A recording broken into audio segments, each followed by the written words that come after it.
Hello, I am Joel Bloom at New Jersey Institute of Technology. We pride ourselves on being part of the Newark community and its advancements in technology, the economy, and the growth of the city. That's why we are very proud to partner with the Koufos Educational Corporation to produce Newark at the Crossroads right here on the NJIT campus. We hope you enjoy this special series.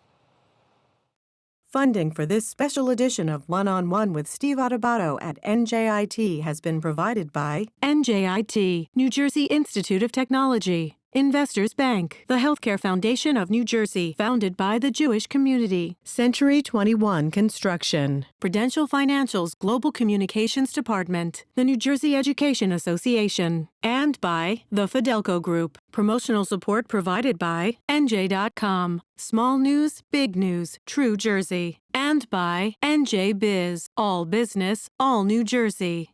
This is One-on-One. I'm an equal American just like you are. The jobs of tomorrow are not the jobs of yesterday. Look at this. You got this? Here it is, man. Look at that. Life without dance is boring. When you first heard that they were doing Charlie Rose and Gayle King, didn't you go, what? Do you enjoy talking politics? No. People call me because they feel nobody's paying attention. Our culture, I don't think, has ever been tested the way it's being tested right now. Such a good question. High five. Steve Adubato here. We are at the NJIT. It is my honor and pleasure to introduce two very special guests.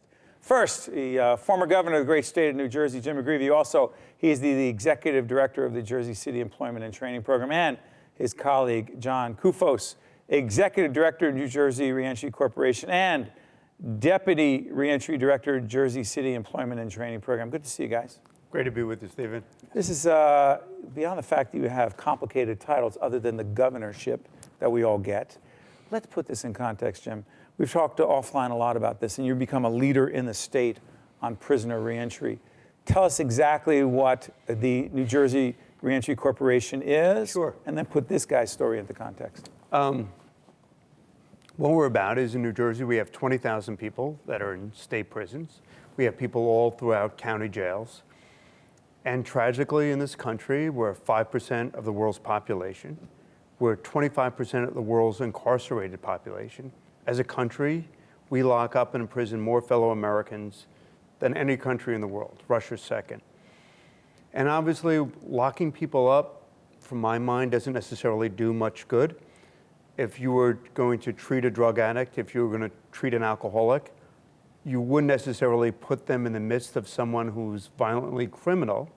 And I think that's been the philosophy of Democrats and Republicans in New Jersey, and particularly to give credit to Governor Christie, to understanding at the end of the long day, it's better to treat somebody for a disease than merely incarcerate them.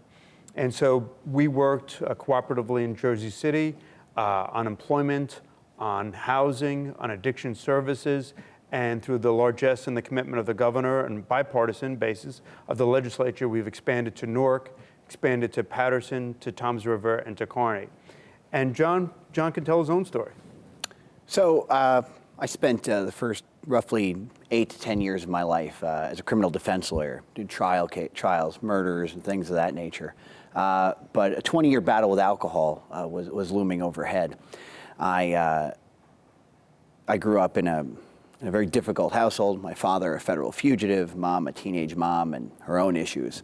And actually, at one point, I was dragged around the country as a child to 39 states between the ages of about 8 and 10 while my father was a federal fugitive.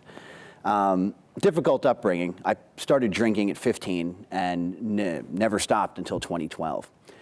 In 2011, I went to an event, got drunk, and drove drunk, because I did so many times, foolishly and tragically. And I hit somebody, and thank the Lord I didn't kill them. And then I covered it up. I was arrested thereafter, and for that, I served about a year and a half, 17 months in state prison here in New Jersey. I was blessed, blessings I don't necessarily deserve. I was blessed with sobriety. My last drink was in 2012 after stints trying to get sober. I stayed sober in prison, which isn't always easy.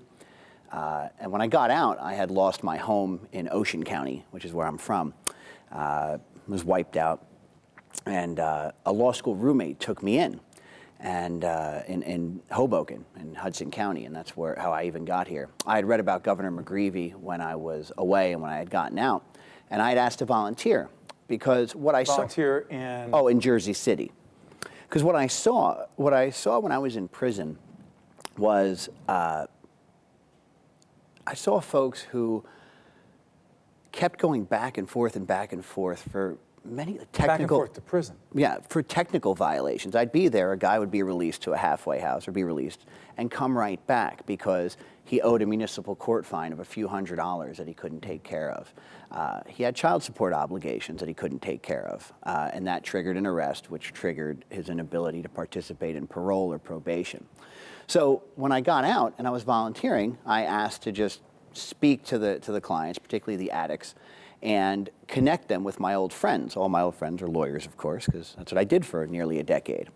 And these lawyers would take compliant clients who, were participating in addiction treatment, trying to get a job, trying to get back with their children, and reunify, and would represent them for free. So that's how I started as a volunteer, and I did that every Friday, connecting people to my old network, because I cannot practice anymore, of course. You were disbarred? Yes. And Jim, what did you see? Well, because you're the one who made it happen. No, that's right. And what I believe is John ultimately made it happen. Stephen, when you see so many of our clients, and we started this out, there was 20 clients, and there's 40 clients, and now we have 1,200 clients. And if I could, I'd love for America to see people that want so desperately to do what we all want to do. They want a job, they want a place to put their head at night, they want 3 square meals, they want to be reunified with their family, they want the dignity of work. And it's almost as if once you get into the criminal justice system, it's like you're on sticky paper. You can't get away from it, whether it's a probation violation or parole violation. I mean, I can tell, and we work closely with parole, and I can't say enough good things about Jim Pelosis or the Department of Corrections. People who head up parole. People, exactly, and the department. But what happens is, we had a client who had a warrant issued when he was 2 years of age. Obviously it was a mistake. It was a natural error, but the police would have pulled him over. He would have been put in county jail. He would have missed his required intensive outpatient treatment. He would have ultimately been before a judge. And so the whole system, if you will, Stephen, doesn't exist to allow people to transform, to go to work, to be sober, to be functional. I mean, the difficulty if I'm working for Steve Adubato Corporation, and then I have to report to my parole officer, or I have to go to drug court. It's very difficult because when people want to rejoin civic society and they want to work, and they do.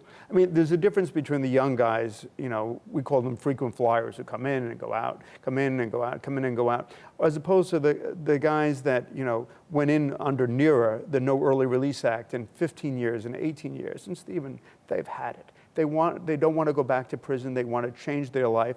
But they need help. They need help. What do they need, Jim? One, they need housing. They need housing. They need a place to put their head at night that's safe and secure. And many of them can't go back to public housing because if they go back to their mother, she's thrown out. And so when I worked in Harlem, the guys would ride subways all day just to do something. And so they need housing. They need secure housing. Second, they need continued treatment. 70% of the people behind bars are addicts or alcoholics. They need treatment. And I think that's where I'd like to congratulate the governor and Democrats and Republicans. Employment and training, which is so critical. We started in Jersey City, make sure people are training to a job. And I thank Mayor Fulop because at the end of the day, Jersey City, because we're training people, whether to the hospitality industry, to the construction industry, to light manufacturing industry, so people have the skills. Then, as John said, an identification. You come out of prison, Stephen, with a DOC, Department of Corrections ID card, that's worth nothing. You can't get an apartment, you can't get a job, you can't get a credit card, and also we link them to a federally qualified healthcare center, to healthcare, so that at the end of the day, if they're HIV positive, if they have diabetes, they have hepatitis, and then to a mentor.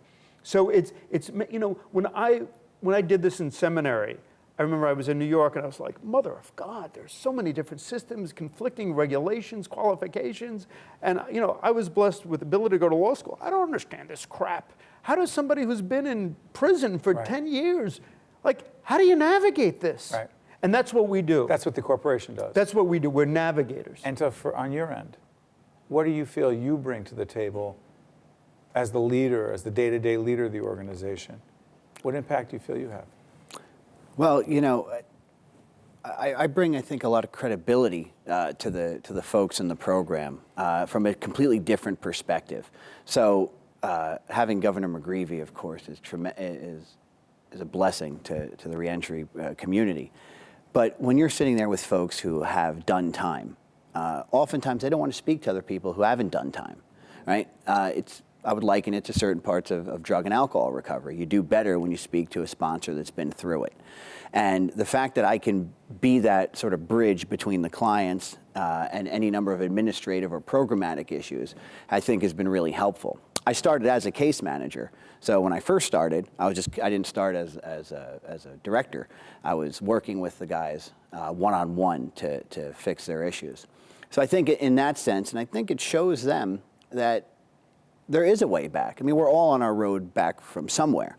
And it shows them that if they can get it together, if they follow the program, and dear to my heart, follow sobriety and be a person of service.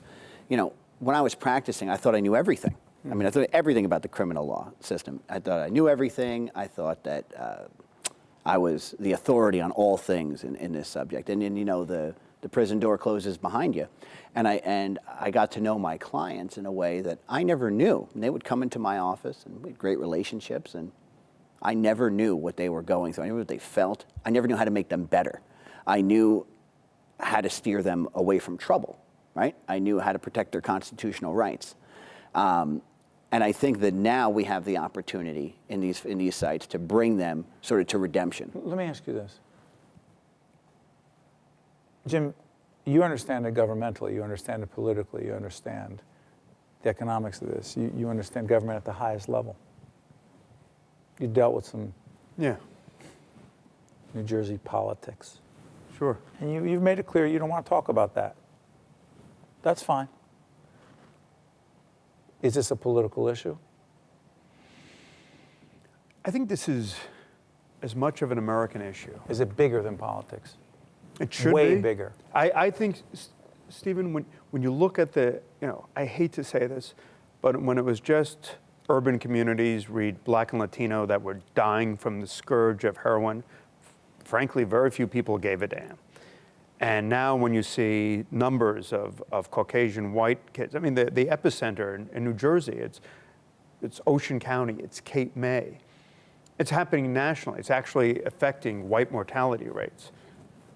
I mean, it's tragic that that's what it took. Excuse me, Jim, are you finding that there's a greater receptivity on the part of certain elected officials who historically may not have been as receptive before? Oh, I think that's, Stephen, my grandfather was a cop. I was assistant prosecutor. Exactly. You know, I know the story. I've got my law enforcement bona fides, but I hate to say this. You walk through any jail and any state prison, and it's hard not to believe that there's endemic racism. I mean, which is a whole nother topic. That's okay, but you're finding there's an audience now. But now there's an audience to do what? To understand that at the end of the day, that putting someone who's active in their addiction merely through prison and not treating the systemic cause of their criminal behavior, namely their craving for that needle, their craving for that heroin or fentanyl, accomplishes nothing. That person literally goes through Northern State, goes through Rollway, and then they're back on the street doing the same bloody thing. And that's where I think in New Jersey, dating back to Governor Kane and Governor Byrne and Governor Whitman and Governor Florio, we know addiction treatment is so essential. And so that's why I think, to Governor Christie, one of the high moments of his presidential candidacy was talking about this scourge in real ways in New Hampshire, saying that this is not a Democratic or Republican. I mean, I sit next to mothers who could give a darn about, partisan politics. Their son is dead, and they try to get them into treatment, or the kid made some bad decisions. So I think rethinking this, and so it's not only getting that person early and putting them into intensive outpatient, but it's structured sober housing and it's employment. It's understanding that there's a close conflation between addiction in New Jersey and prisons, and they come together. And the addict, ultimately, I was with the young man this morning, there's two places you're going to be, either in prison or dead. And understanding, and that's where I think we finally understand that connection. The organization. There are two pieces to this. The New Jersey Reentry Corporation. And that's all throughout northern and central New Jersey. But the Jersey City Initiative, the Employment and Training Program. Jim is the executive director, and you're working as the deputy on that end. Jim and John, thank you, and I promise you will not be the last time we explore this issue, because this is not what, as they say in our business, a one-off conversation. Thank you, guys. Stay right there. Thank you. We'll be right back. Stay right there from NJIT. We'll be right back. To see more one-on-one with Steve Adubato programs, visit us online at steveadubato.org. If you would like to express an opinion, email us at info@caucusnj.org. Find us on Facebook at facebook.com/Steve Adubato PhD, and follow us on Twitter at Steve Adubato. Back by popular demand, we have him. He is Ryan Haygood, President and CEO, New Jersey Institute for Social Justice. How you doing, buddy? It's good to be here. Thanks for having me, Steve. A lot of new things happening. Talk about this initiative called New Jersey Communities Forward. What is it?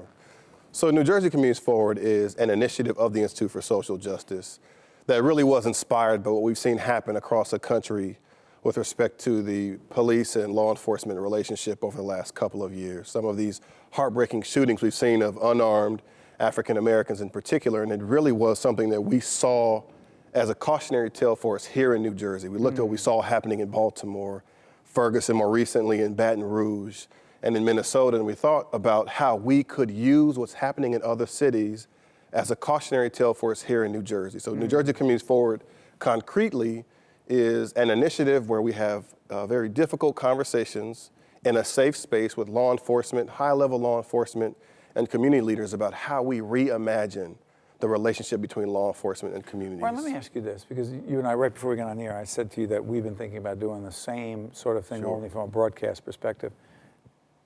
The events, and again, we're doing this program late in the summer of 2016, and we pray that what we talk about is not dated and there's nothing else that happens, but who knows? Dallas. Yep. How does that change? The police being targeted by some who want to do them harm. How does it change the conversation? And killed in some cases. Absolutely. I think, to your point, Steve, what we've seen happen across the country, in Dallas most recently, with respect to the awful killings of law enforcement officials who were doing their job there. And protecting those protesters. Sure. I think what that provides for us is a meaningful opportunity to use what we're seeing there as a cautionary tale for how we can build something here. The reality is, in many communities across the country, we can't really reference a golden era where the relationship between law enforcement and communities was solid. So as you know, this is the 49th anniversary year of the Newark Rebellion, which was sparked by law enforcement abuse of John Smith, who was a cab driver, right?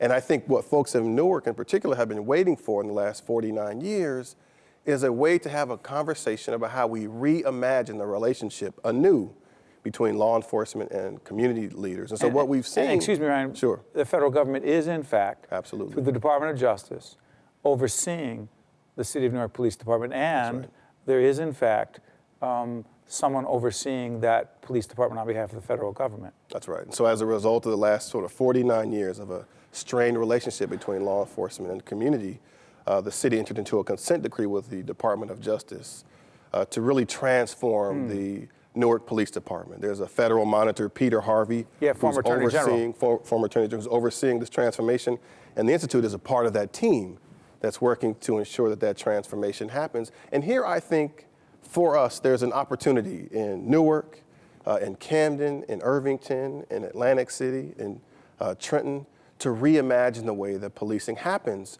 where we do it from an opportunity perspective. So we think about, in New Jersey Communities Forward, how to have hard conversations about what it means to create a law enforcement department that really serves the community. So instead of being armed patrolmen, being more like community organizers, so that de-escalation is the guide, community investment is the guide, and as a last resort, we talk about using force. But as an initial matter, reimagining police as community organizers who ideally live in the community or are deeply invested in the community in some other way, and who begin to advocate for the empowerment of the community with citizens who live there. And I think for us, that's what this moment presents. Ryan, sorry for interrupting. Can we do it? Because I've seen some of the broadcast networks try this, and every time I've seen it, it breaks down in a bunch of screaming and yelling and not listening. Sure. Can we listen to each other? Absolutely. So I think to your point, what we've seen a lot on network television, what we've seen a lot on social media,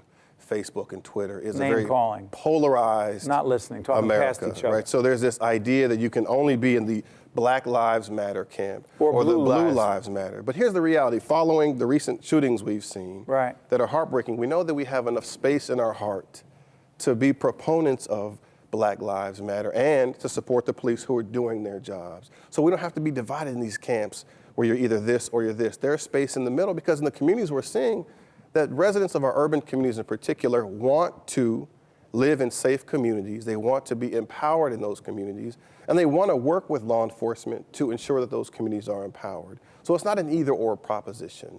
That's a lose-lose. That's the conversation that we That's a lose-lose. Absolutely, absolutely, because what we need to do is recognize the reality in which Black lives matter.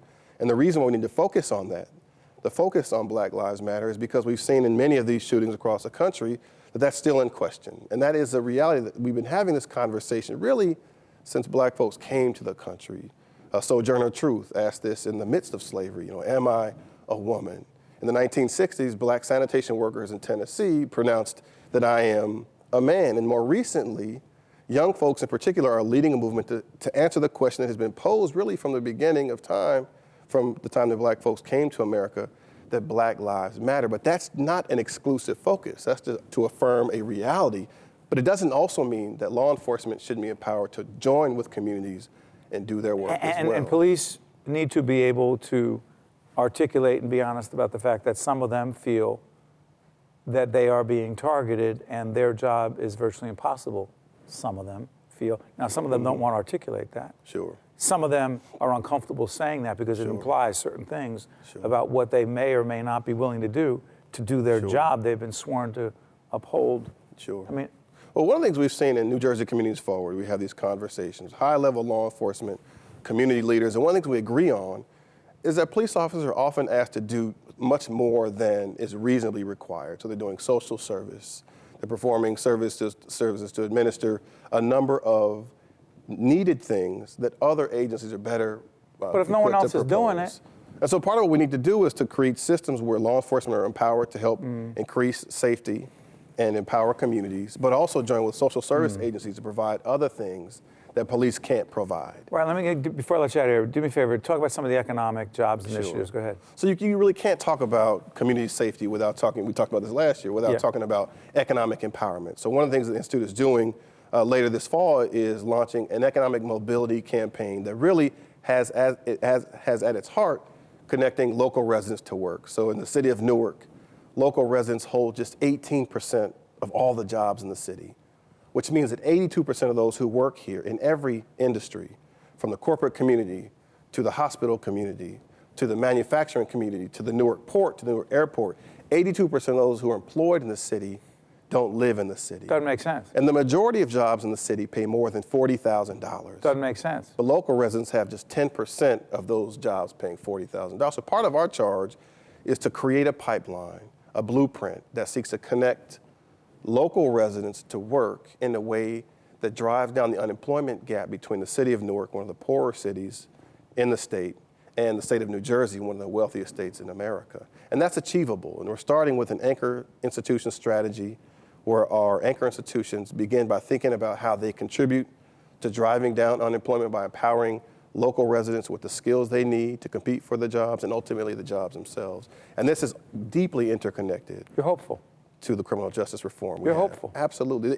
If we're not hopeful now, we really can't be hopeful ever. I think New Jersey, more than many other states, has an opportunity to lead in the area of criminal justice reform, in the area of economic employment, and in the area of civic engagement. And that's what the Institute for Social Justice is focusing on. Civic engagement, 30 seconds on that. Absolutely. So civic engagement, you really can't empower a healthy urban community without advancing a democracy inclusion principle.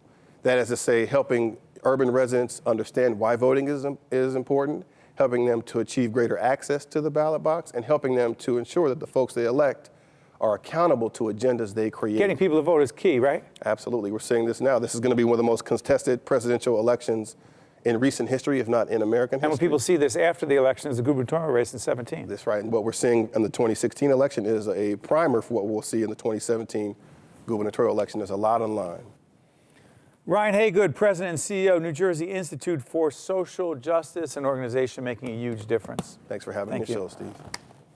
One-on-One with Steve Adubato has been a production of the Caucus Educational Corporation, celebrating over 25 years of broadcast excellence. Funding for this special edition of One-on-One with Steve Adubato at NJIT has been provided by NJIT, Investors Bank, the Healthcare Foundation of New Jersey, Century 21 Construction, Prudential Financial's Global Communications Department, the New Jersey Education Association, and by the Fidelco Group. Transportation provided by Airbrook Limousine, serving the metropolitan New York, New Jersey area. One-on-One with Steve Adubato at NJIT has been produced in cooperation with FiOS One News.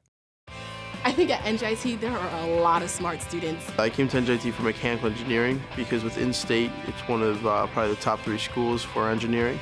It sort of creates a friendly competition where you can learn from them. It's a great academic school. I feel I'm being challenged, but at the same time, I love the classes I'm taking. The atmosphere of being here is like being at an upstart company. It's that same kind of drive, that same kind of passion.